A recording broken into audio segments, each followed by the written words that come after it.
Uma boa noite para quem nos acompanha nesta quinta-feira, dia 21 de novembro. Eu sou Isabela Melano e a partir de agora, os destaques do Poder Judiciário. Supremo Tribunal Federal decide sobre validade de inspeções médicas diferenciadas para mulheres em concursos públicos das Forças Armadas. Destaque de Carolina Cassola. O caso teve origem em uma ação civil pública para que a União deixasse de exigir das candidatas a apresentação de laudo médico descritivo do estado das mamas e genitais. Ministro Luiz Roberto Barroso afirma que, apesar de investigação sobre golpes, as instituições republicanas seguem funcionando bem e de forma harmoniosa. Suprema Corte encaminha para autoridades documentos relacionados à instalação de grampo ilegal. Destaque de Priscila Mendes. Na carceragem da Superintendência da Polícia Federal no Paraná, onde Alberto Youssef esteve detido em 2014, na primeira fase da Operação Lava Jato. E ainda, a STF promove audiência pública para discutir vínculo empregatício entre motoristas e plataformas digitais. Agora são 6 horas e 17 minutos, estamos ao vivo também no aplicativo da Rádio TJ Minas. Está no ar o Radar da Justiça. Rádio TJ Minas, Radar da Justiça. STF analisa a validade das inspeções médicas diferenciadas para mulheres em concursos das Forças Armadas. As informações com a repórter Carolina Cassola. O Supremo Tribunal Federal vai decidir se a realização de inspeções médicas invasivas e diferenciadas para mulheres em concursos públicos das Forças Armadas viola os direitos fundamentais para a igualdade, intimidade e privacidade. A matéria é objeto de um recurso extraordinário que teve repercussão geral reconhecida no plenário virtual. Com isso, a decisão deverá ser seguida pelos tribunais do país. O caso teve origem em uma ação civil pública proposta pelo Ministério Público Federal para que a União deixasse de exigir das candidatas nos concursos da Marinha a apresentação de laudo médico descritivo do estado das mamas e genitais ou a realização da verificação clínica na inspeção de saúde. Segundo as normas da Marinha, a medida é necessária porque, ao contrário dos homens, infecções sexualmente transmissíveis ou lesões poderiam passar despercebidas das próprias mulheres. O Tribunal Regional Federal da 2ª Região concedeu o pedido por entender que a regra é discriminatória, pois não se aplica aos homens também sujeitos a tumores testiculares e mamários. O ministro do STF, Luiz Fux, relator do recurso, afirmou que em diversos precedentes, o Supremo tem mostrado preocupação com a igualdade de gênero nos concursos públicos. Segundo ele, a hipótese debatida no recurso tem importância especial no que diz respeito à tutela da vida privada, pois trata de intervenção sobre o corpo humano, de modo alegadamente discriminatório. O mérito do recurso será julgado posteriormente pelo plenário e não tem uma data prevista. Da agência Rádio Web, Carolina Cassola. O presidente do Conselho Nacional de Justiça e do Supremo Tribunal Federal, ministro Luiz Roberto Barroso, destacou hoje, na abertura do 3º Congresso Nacional do FONAJUS, o aumento dos litígios relacionados à saúde. Vamos ouvir. De acordo com o painel de estatísticas processuais do CNJ, em setembro de 2024, nós tínhamos 800 mil processos relacionados à saúde pendentes de julgamento. Esse número já seria aterrador, mas há um complemento. Só em 2024 já foram ajuizadas 483 mil ações de saúde. Não é possível considerar isso como sendo uma coisa normal. Porque, embora seja curioso eu dizer isso sendo juiz e tendo muito orgulho de ser há muitos anos, o judiciário é uma instância patológica da vida. Porque as pessoas só vão ao judiciário quando tem briga, quando tem litígio, quando tem conflito. E a maneira natural de se viver a vida não é com litígio, não é com conflito. A gente deve resolver as coisas amigavelmente, a gente deve resolver as coisas administrativamente.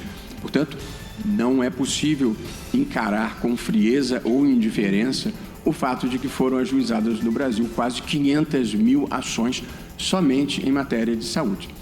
O levantamento realizado pelo CNJ aponta ainda que, embora haja um aumento da litigiosidade da saúde de forma geral, as ações contra operadoras de planos de saúde são mais frequentes que os processos movidos contra o sistema público.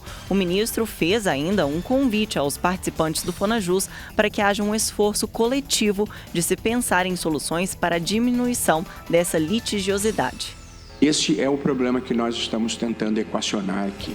Diminuir a litigiosidade em matéria de saúde, desjudicializando tanto quanto possível o sistema para termos as soluções amigáveis, as soluções administrativas e, no caso das soluções judiciais, procurar fazer com que elas sejam tão céleres quanto possível. Porque o excesso de judicialização, ele impede o atendimento a tempo e a hora dos interesses do demandante. Não há estrutura que dê conta desse aumento crescente. O país não tem dinheiro para aumentar indefinidamente as estruturas do Poder Judiciário para atender essa judicialização. De acordo com Barroso, o Conselho de Forma Administrativa e o STF têm contribuído para que se estabeleça uma nova dinâmica nas ações de saúde. Uma das decisões do Supremo se refere ao julgamento que definiu os parâmetros a serem observados para a concessão judicial de medicamentos registrados na Anvisa, a Agência Nacional de Vigilância Sanitária,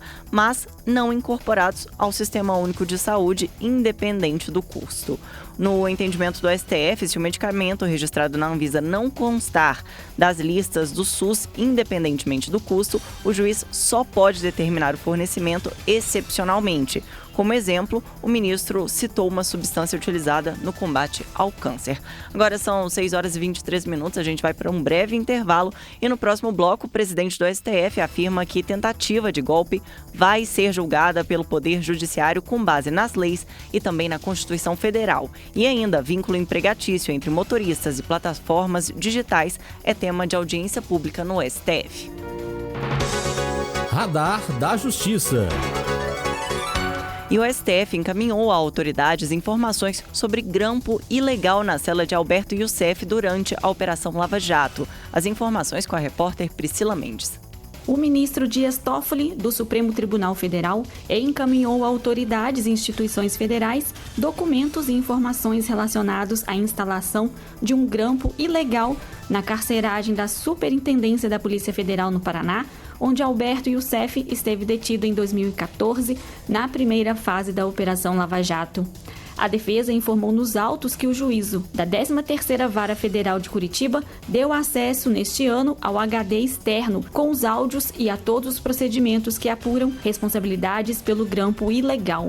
Em decisão, Toffoli observou que o Ministério Público Federal não constatou a prática de crimes após sindicância que investigou 5 delegados e um agente da Polícia Federal e pediu o arquivamento da investigação. A medida foi deferida pelo juízo da Vara Federal e não houve recurso dessa decisão. Mas, segundo Toffoli, a apuração administrativa da 13ª Vara Federal não deixa dúvidas de que a captação ambiental ilícita de diálogos de fato ocorreu, envolvendo Youssef e outras pessoas que interagiram com ele enquanto esteve na carceragem da Polícia Federal em Curitiba. Para isso, teriam sido usados equipamentos pertencentes ao patrimônio da União. A decisão também leva o sigilo da petição e anexos. Da agência Rádio Web, Priscila Mendes. E o ministro Edson Fachin, do Supremo Tribunal Federal, convocou para 9 de dezembro uma audiência pública para discutir a possibilidade ou não do reconhecimento de vínculo de emprego entre motorista de aplicativo de transporte e a plataforma digital intermediadora. A matéria é objeto do recurso extraordinário com repercussão geral reconhecida. No recurso, a Uber do Brasil Tecnologia Limitada questiona a decisão do Tribunal Superior do Trabalho, que considerou que a relação de um motorista e a plataforma atendia aos requisitos da CLT para o reconhecimento do vínculo de emprego. Segundo a Uber, esse entendimento afronta os princípios constitucionais da livre iniciativa e da livre concorrência e atinge todo o novo modelo de negócios da economia compartilhada de trabalho intermediado por plataformas tecnológicas. Para Fachin, A questão está conectada aos debates globais sobre as dinâmicas de trabalho nessa era digital. O ministro observou que a matéria já está em discussão nos poderes legislativo e executivo e entende que o judiciário também deve dialogar com pessoas físicas e jurídicas, entidades, especialistas e instituições e assim contribuir para fortalecer a segurança jurídica. Agora são 6h27. A gente continua falando sobre o Supremo Tribunal Federal. Isso porque o presidente do STF, o ministro Luiz Roberto Barroso, falou sobre os atentados à democracia e disse que as informações divulgadas até o momento sugerem que o Brasil esteve próximo de um golpe de Estado. Quem traz os detalhes é o repórter Breno Zonta. O presidente do Supremo Tribunal Federal, ministro Luiz Roberto Barroso, classificou as notícias sobre a tentativa de golpe de Estado após as eleições presidenciais de 2022 de estarrecedoras. Barroso ressaltou que a investigação está sendo conduzida com muita seriedade pela Polícia Federal e que o caso será julgado pelo Poder Judiciário conforme as leis e a Constituição. Em decisão tornada pública na última terça-feira, o ministro Alexandre de Moraes determinou a prisão preventiva, além de medidas cautelares, de 5 investigados por participação no planejamento de golpe de Estado e abolição violenta do Estado Democrático de Direito. A operação tinha por finalidade monitorar e eventualmente prender ou assassinar figuras-chave, como o ministro do STF, Alexandre de Moraes, o então presidente eleito, Luiz Inácio Lula da Silva, e seu vice, Geraldo Alckmin. Segundo a investigação, o objetivo era impedir a posse do governo eleito e restringir o livre exercício do poder judiciário. Para Barroso, as informações até agora divulgadas sugerem que o Brasil esteve próximo de um golpe de Estado. A Polícia Federal identificou que as ações envolviam militares com formação em forças especiais do Exército, incluindo a participação de um general de brigada da reserva, e que teriam ocorrido em novembro e dezembro de 2022. Da agência Rádio Web, Breno Zonta. E hoje o STF recebeu da Polícia Federal o relatório final com 884 páginas relativo ao inquérito que investiga essa tentativa de golpe contra o Estado em 2022. Entre os indiciados pelo envolvimento na idealização do plano golpista está o ex-presidente Jair Bolsonaro do PL. São ao todo 37 pessoas indiciadas pelos crimes de abolição violenta do Estado Democrático de Direito, golpe de Estado e também organização criminosa. No próximo bloco, um giro pelos tribunais brasileiros. Radar da Justiça.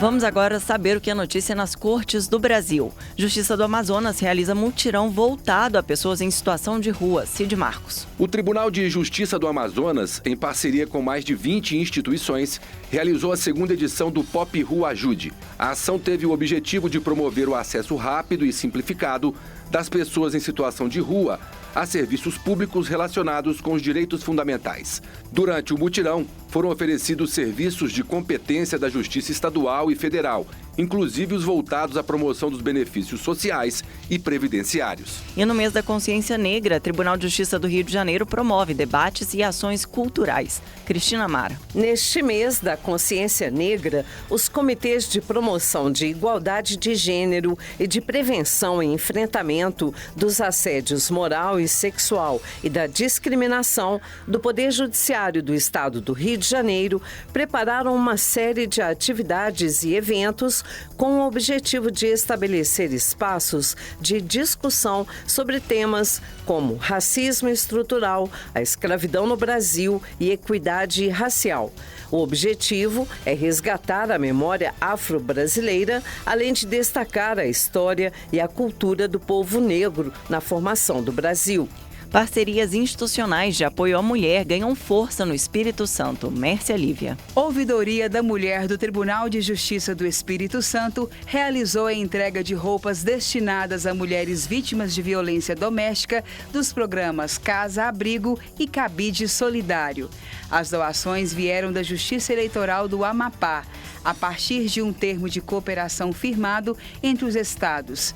A iniciativa está em sintonia com a Agenda 2030 da ONU e os 17 Objetivos de Desenvolvimento Sustentáveis, bem como as diretrizes do Conselho Nacional de Justiça. Agora são 6h32. O Radar da Justiça de hoje fica por aqui. Você pode rever este programa no canal da TV TJ Minas no YouTube. Uma ótima noite e até amanhã.